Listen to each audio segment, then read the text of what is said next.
Welcome back to just English classes. कैसे हो आप सभी? स्वागत है आपका मेरे चैनल पे।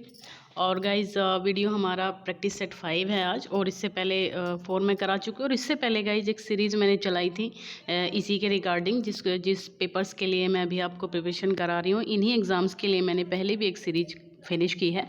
100 से ऊपर उसमें जो है शायद 100 के आसपास उसमें वीडियोस हैं, तो वो भी आप देख सकते हो। काफ़ी हेल्पफुल रहेगा आपके लिए, ठीक है। मैं इसमें डिस्क्रिप्शन में आपको लिंक मिल जाएगा, आप देख सकते हो उसको भी।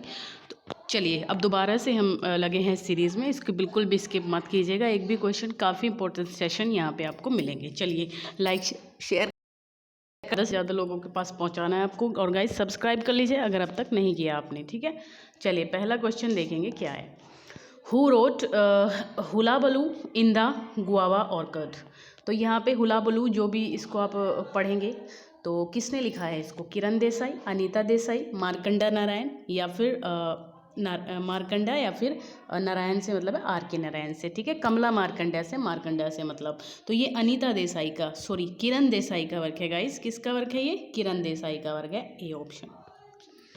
द लॉन्ग साइलेंस और डार्क होल्ड्स नो टेरर्स, ये दो नॉवेल्स हैं, ये किसके द्वारा लिखे गए हैं? किरण देसाई है, अनीता देसाई, मार्कंड्या और शशि देशपांडे हमारे पास ऑप्शन है।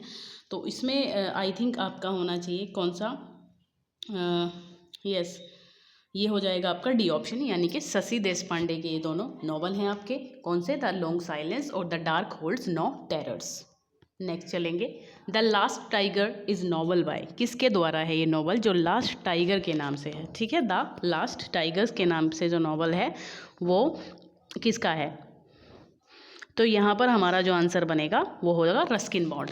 इसका ये रस्किन बॉन्ड। रस्किन बॉन्ड का एक और चैप्टर बहुत अच्छा 9th या 10th, 9th में है शायद, वो है ना the kite maker. Ruskin bond का बहुत प्यारा चैप्टर है, वो शायद आप सभी ने पढ़ा होगा।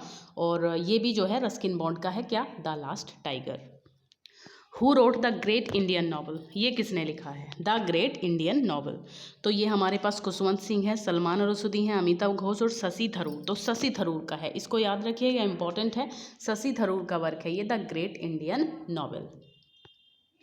विच वन इज़ करेक्ट। ये 3-4 क्वेश्चन अब आपको ऐसे मिलेंगे जिसमें आपको यहाँ पे इनके जो इनको किस नाम से पुकारा जाता है, जिस नाम से इन लोगों को जाना जाता है, वो आपको यहाँ पे मिलेंगे, ठीक है। एपिटेप कह सकते हो या जो भी है। तो यहाँ पे देख लीजिए अच्छे से गाइस इनको। जॉन कीट्स को क्या कैमेलियन पोएट्स यहाँ पे करेक्ट बताना है, कौन सा है इनमें से? जॉन कीट्स कैमेलियन पोएट्स हैं। William Blake the mystic poet माना जाता है। शैली को पोएट ऑफ होप और रिजनरेशन माना जाता है, या फिर वर्ड्सवर्थ को इगोटिस्टिकल सबलाइम।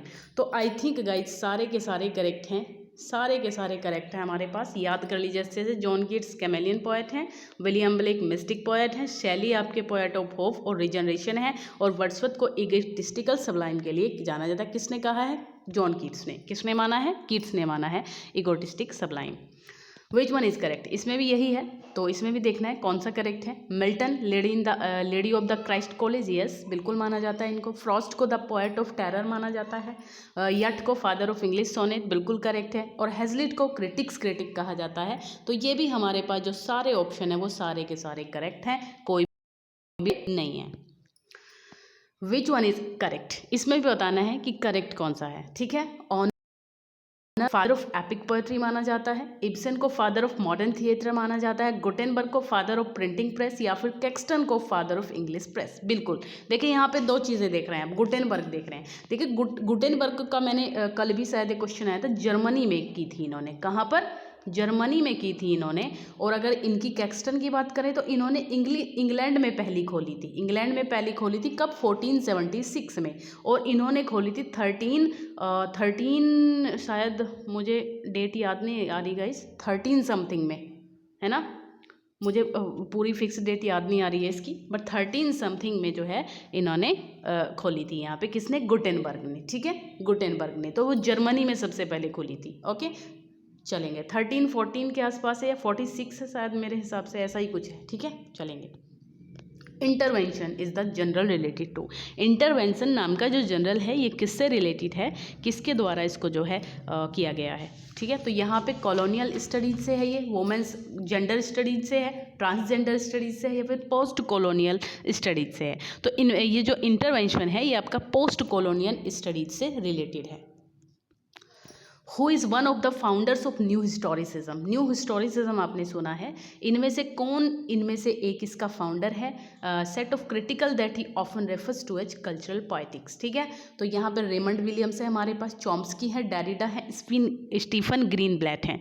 तो देखिए स्टीफन ग्रीनब्लैट जो है ये बहुत मेन है इसके लिए, किस चीज़ के लिए? हिस्टोरिसिज्म, न्यू हिस्टोरिसिज्म को के फाउंडर के रूप में इनको जाना जाता है।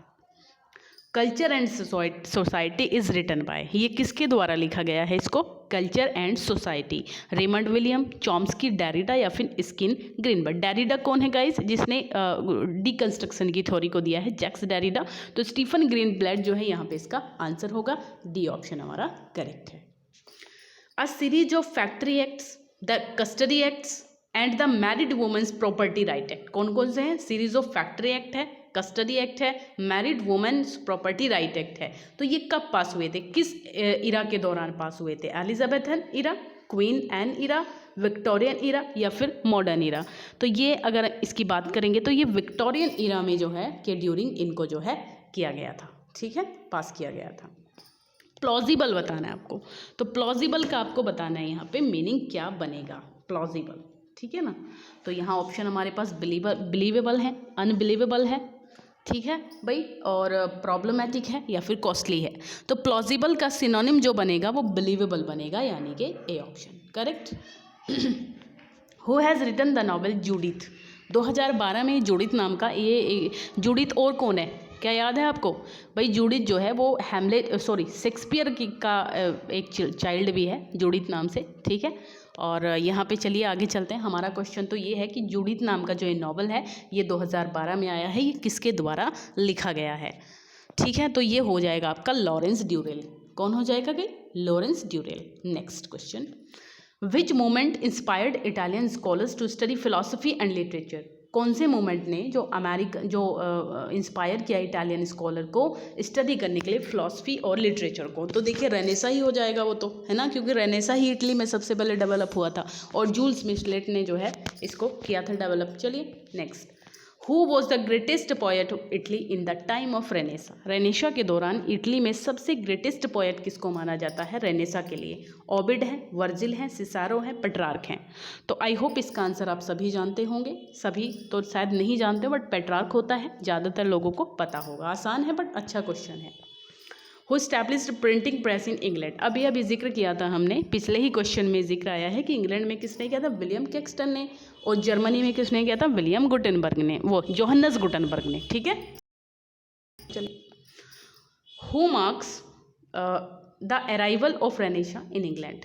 किसको जाना जाता है इंग्लैंड में?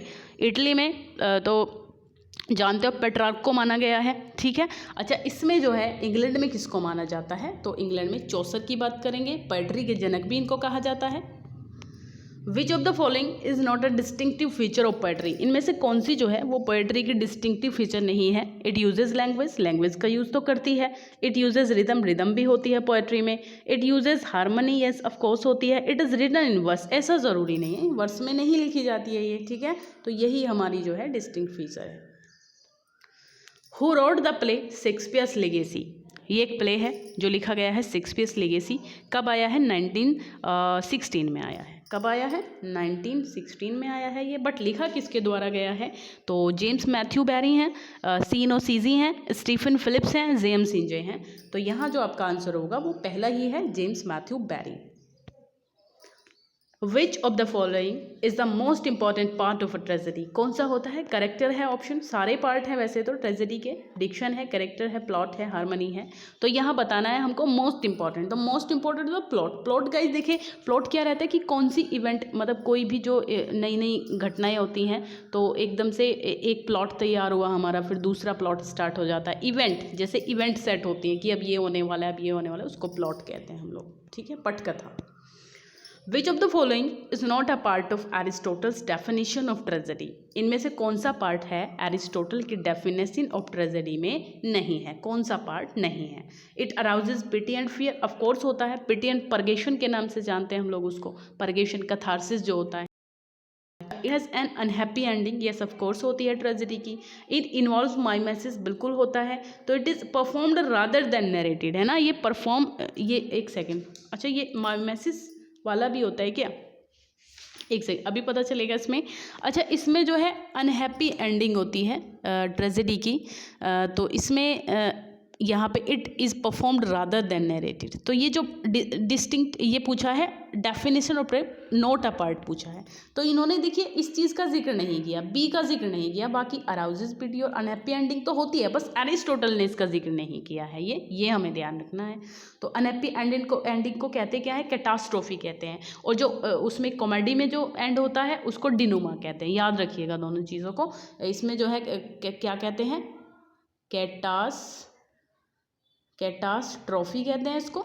और जो इसमें होता है इसको डिनोमा। बड़ी सी स्पेलिंग है, इस पर आएगी नहीं, डिनोमेंट ऐसे इस करके पढ़ते हैं, डिनोमा पढ़ते हैं बस उसको, ठीक है। तो ये हो जाएगा इसका यहाँ पर। Fear no more the heat or the sun, nor the furious winter's rages. Thou thy worldly task hast done, home art gone and taken the wages. बताइए कहाँ की लाइन है ये? तो ये प्यारी लाइन्स है गाइज, याद रखेगा। तो fear no more the heat of the sun, तो इस लाइन से याद रखें सिम्बालिन की है ये लाइन। ए ऑप्शन है हमारे पास ये।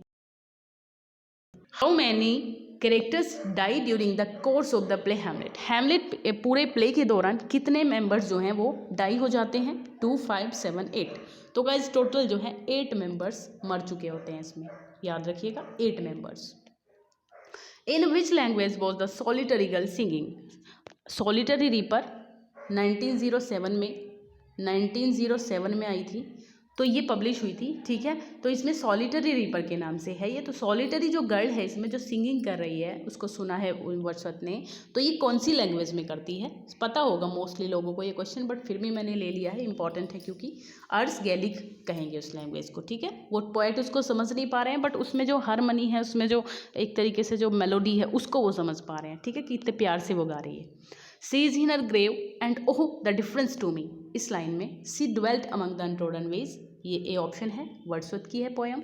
लूसी पोएम्स में से एक है, ये भी याद रखिएगा, ठीक है। लूसी 5 पोएम्स का जो एक कलेक्शन है उनमें से एक है ये, तो इसको याद रखिएगा। और यहीं से है ये line. Who said Milton was the poetic son of Spencer. ये बात किसने कही है कि मिल्टन जो है वो पोएटिक सन है स्पेंसर के? ये आप जानते हो क्वेश्चन, बट किसने कहा है? तो ये जॉन ड्राइडन हो जाएगा हमारा आंसर, करेक्ट। चलिए, who used the phrase the high road of life. ये फ्रेज किसने यूज़ की है? वर्ड्सवर्थ, कॉलेज, सदी या फिर lamp? The high road of life. तो ये जो फ्रेज है ये कॉलेज ने इसको यूज़ किया है, ये इसका आंसर हो जाएगा, ठीक है। नेक्स्ट क्वेश्चन पे चलेंगे अभी। College table talk is an essay on. College का एक टेबल टॉक नाम का ऐसे है, तो ये किसके ऊपर है? शेक्सपियर है इसमें, वर्ड्सवर्थ है, कीट्स हैं, शैली हैं। तो ये जो इनका ऐसे है गाइस, ये आपका शेक्सपियर के ऊपर है, यानी कि ए ऑप्शन हमारा सही है, बिल्कुल याद रखिएगा, इंपॉर्टेंट क्वेश्चन है।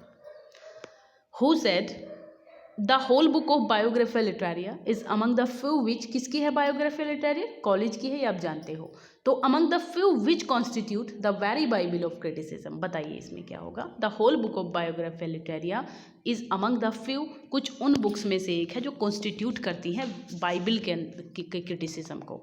तो यहाँ ई एल्बर्ट है ऑप्शन में, वर्ड्सवर्थ है, सेंट्सबरी है, लैम्ब है। तो ये जो आंसर है आपका ये सी ऑप्शन है, सेंट्सबरी, करेक्ट। चलिए लास्ट क्वेश्चन है आज का। विच of the following word establish. मैंने कहा नहीं, लाइक शेयर आप करते नहीं हो, जरूर कर दीजिएगा। ज़्यादा कुछ आपसे चाहिए नहीं होता, एक लाइक शेयर चाहिए होता है, वो भी नहीं करते आप, ठीक है, प्लीज़ कर दिया करें। तो विच of the following was established and edited by college. Which of the following was established and edited by college, किसके द्वारा? ये जनरल है कुछ या मैगजीन वगैरह जो भी कहते हैं, तो ये किस में कौन सी एक जो है वो कॉलेज की है? तो देखिए ये आपकी वॉचमैन है, ठीक है, वॉचमैन जो है कॉलेज की है, बी। अच्छा, अब बात करेंगे हम लोग, तो ये जो गार्जियन है ये 1959 में आई थी, गार्जियन है ना, ये वाल्टर स्कॉट की है गार्जियन, ठीक है भाई, 1959 में आई थी, ओके।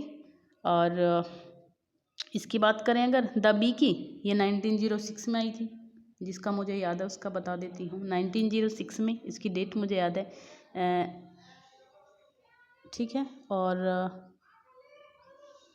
ये जो रैम्बलर है, ओके, रैम्बलर आपकी ये वो वाली है जो ट्यूसडे TTS ट्यूसडे, थर्सडे और सैटरडे को आती है ना, वो वाली है ये रैम्बलर। ठीक है भाई, तो ये है किसकी, डॉक्टर जॉनसन की है ना, ये डॉक्टर जॉनसन की है रैम्बलर, इसको याद रखिएगा। कब आई थी, 1750 to 52 तक। ये लास्ट क्वेश्चन था हमारा।